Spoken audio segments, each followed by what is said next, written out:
Получается, что 1994 год, момент придания статуса автономии, он не стал элементом вдохновленности для тех элит, либо теперешних элит.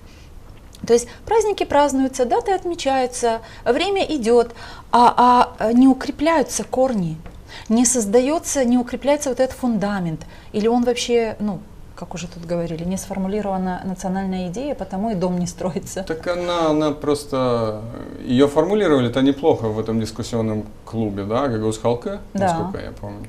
Из того, что я... Но если бы не Гагаuz Халкы, возможно, и не было сегодня гагаузской автономии. 100% не было. 100% бы. И эту автономию мы в 94-м, наверное, получили, потому что вот эта идея была очень правильно сформирована. И она объединила тогда всех. Вот тогда она объединила, но потом более умные ребята, более грамотные, более политически прошаренные, все-таки склонили Гагаузию к тому, что это по сути анклав Российской Федерации в Республике Молдова, помимо Тирасполя. То есть русские по сути подменили гагаузскую идею своей, рассказали нам, что они самые лучшие наши друзья, абсолютно, они наши защитники. Почему-то первые экономические партнеры, мне хоть кто-то может показать вообще, в чем мы с ними сотрудничаем.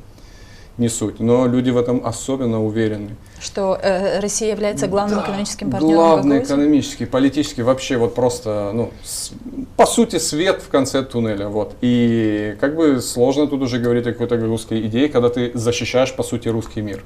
Как можно, защищая русский мир, говорить о гагаузской идее? Это как понять?